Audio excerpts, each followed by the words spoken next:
दोस्तों आज हम लोग बात करने वाले हैं पुरुषों की 3 ऐसी चीज़ें जो किसी भी स्त्री को पसंद नहीं आती है, चाहे वो उसकी वाइफ हो या चाहे वो उसकी गर्लफ्रेंड हो। और उसकी वजह से ऐसा देखा गया है कि कई सारे रिश्तों में बहुत सा तनाव पैदा होता है, रिश्तों के अंदर डिस्टर्बेंस पैदा होता है और कभी कभी तो ऐसा भी होता है कि इसी वजह से दोनों को सेपरेट यानी अलग हो जाना पड़ता है, रिश्ते टूट जाते हैं। तो ऐसी कौन सी 3 चीज़ें हैं जो पुरुषों के अंदर पाई जाती हैं जिसे एक पुरुष को समझना बहुत ही ज़रूरी है और उसके ऊपर वर्क करना भी काफ़ी ज़रूरी है। दोस्तों मेरा नाम है अरविंद सिंह राणा और मैं एक काउंसलिंग साइकोलॉजिस्ट हूँ। हमारा जो ये चैनल है दिल से रिश्ता चैनल, उसके ऊपर मैं रिलेशनशिप रिलेटेड, मेंटल हेल्थ के रिलेटेड जो मेरा एक्सपीरियंस है एज ए काउंसलिंग साइकोलॉजिस्ट वो मैं इसके ऊपर शेयर करता हूँ। तो चैनल को सबसे पहले तो आप सब्सक्राइब जरूर से कर दें। तो आइए शुरुआत करते हैं। सबसे पहली जो पुरुषों के अंदर चीज़ होती है जिससे बहुत सी फीमेल्स मैंने देखा है कि चिढ़ती है और उसे बहुत ही घुटन सी महसूस होती है, ये चीज़ अगर उसके पति के अंदर है या उसके बॉयफ्रेंड के अंदर है तो वो चीज़ है कम्युनिकेशन की कमी, लैक ऑफ कम्युनिकेशन। बहुत सारे पुरुष ऐसे होते हैं वो ज़्यादा इंट्रोवर्ट होते हैं, कम बातें करते हैं, या ऐसे भी पुरुष होते हैं जो अपनी वाइफ के साथ में कम बोलते हैं और बाहर तो बहुत ही ज़्यादा वो लोग एकदम वोकल होते हैं, एक्सट्रोवर्ट होते हैं। तो ये दोनों चीज़ें कहीं ना कहीं स्त्री को बहुत ही खलती है। तो वो कई बार ताने भी मारती है कि आप तो बाहर इतनी अच्छी तरीके से बात करते हैं पर मेरे पास आते ही आपकी बोलती क्यों बंद हो जाती है। तो लैक ऑफ कम्युनिकेशन ये बहुत ही बड़ी एक वीकनेस है हमारे रिलेशनशिप के अंदर। जब तक आप प्रॉपर वे में, पॉजिटिव वे में कम्युनिकेशन अपने पार्टनर के साथ नहीं करेंगे तब तक ना आप अपने आप को ठीक तरीके से एक्सप्रेस कर पाएंगे, ना सामने वाला जो है वो आपको कुछ अपने मन की बात बताएगा। क्योंकि मैंने देखा है कि ज़्यादातर पुरुष जब भी उनकी वाइफ कुछ बताती है तो वो उसके ऊपर ज़्यादा ध्यान नहीं देते, किसी दूसरे काम में एंगेज होते हैं और साथ में वो उनका जो भी उनकी वाइफ बता रही है वो सुन रहे होते हैं। तो ये काफ़ी इरिटेटिंग चीज़ है। जब तक आप खुद ये चीज़ फेस नहीं करेंगे तब तक आपको पता नहीं चलेगा कि अवॉइड होना या हमारी बात जब कोई ध्यान से नहीं सुनता है तो कैसा महसूस होता है। तो ये जो चीज़ है पुरुषों के अंदर, अगर उसके ऊपर वो काम करे तो मुझे लगता है कि उनके रिलेशनशिप काफ़ी ज़्यादा बेहतर हो सकते हैं। तो जब भी आप एक दूसरे के साथ हो तो दूसरी सारी एक्टिविटीज़ जो है वो साइड पर रख दे और प्रॉपरली साथ बैठकर, जैसे किसी मीटिंग में कैसे बैठे हम लोग, सामने वाला जब बोलता है तो हम सुनते हैं, हम बोलते हैं तो सामने वाला सुनता है, उस तरीके से आपको कम्युनिकेट करने से आपके रिलेशनशिप के अंदर ज़्यादा मजबूती आएगी, आप एक दूसरे को प्रॉपरली समझ पाएंगे। तो ये चीज़ के ऊपर काम करना है,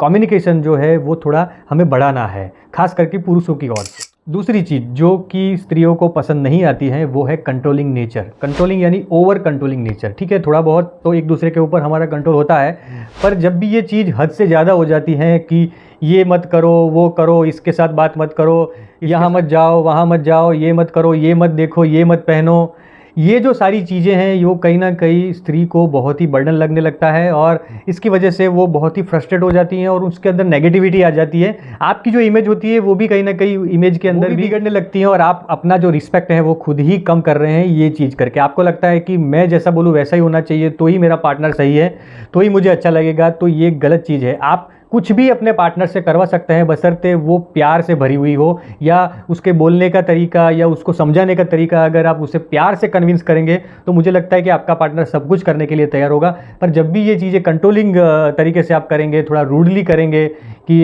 एक ऑर्डर फॉर्म में करेंगे, तो आपको सक्सेस नहीं मिल सकती है। तो ये दूसरी चीज़ हो गई। इसके बाद तीसरी चीज़ है ग्रूमिंग।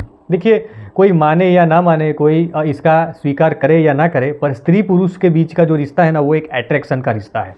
तो अट्रैक्शन के अंदर बाहरी दिखावे का बहुत ही इंपॉर्टेंस होता है और ये चीज़ जानते सभी लोग हैं पर मानते बहुत कम लोग हैं। लोग फिलोसॉफिकल बड़ी बड़ी बातें करते हैं कि दिल अच्छा होना चाहिए, ये वो तो होना ही चाहिए, पर जो हमारा आउटर अपीयरेंस है, हमारा जो बाहरी दिखावा है वो भी बढ़िया होना चाहिए।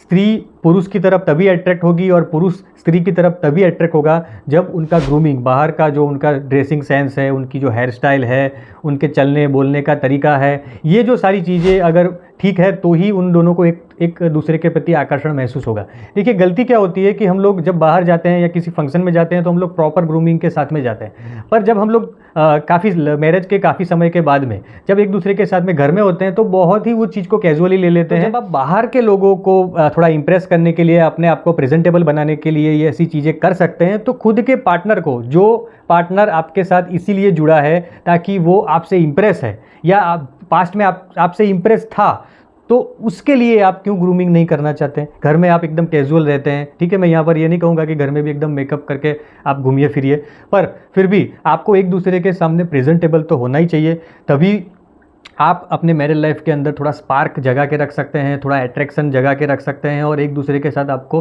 टाइम स्पेंड करना अच्छा लगेगा। एक दूसरे को देखने से भी आपको बहुत सारा पॉजिटिविटी आएगा। तो ये जो खास 3 चीज़ें हैं, ये मैं खास पुरुषों के लिए जो मैंने बताई। सबसे पहली जो चीज़ है वो कम्युनिकेशन को इम्प्रूव करना, ज़्यादा कम्युनिकेशन बढ़ाना। दूसरी जो चीज़ है वो है ज़्यादा कंट्रोलिंग बिहेवियर ना रखना, और तीसरी जो चीज़ है वो अपने आप को प्रॉपर ग्रूम करना। तो तीनों चीज़ें पुरुष अगर अपनी लाइफ में अपनाता है तो उसका रिलेशनशिप बहुत ही ग्रो करेगा, उसको भी रिलेशनशिप के अंदर मज़ा आएगा और सामने वाले को भी उस चीज़ के अंदर कंफर्टेबल फील होगा। तो कैसा लगा आज का ये जो टॉपिक था, क्या ये यूज़फुल है नहीं है, उसके बारे में मुझे कमेंट सेक्शन में ज़रूर से बताएं। और हाँ, चैनल को सब्सक्राइब करना बिल्कुल ना भूलें। इन्फॉर्मेशन अगर आपको अच्छी लगती है तो आप अपने दोस्तों के साथ ज़रूर से ये वीडियो को शेयर करें। फिर मिलेंगे नए विषय के साथ में। Thank you very much.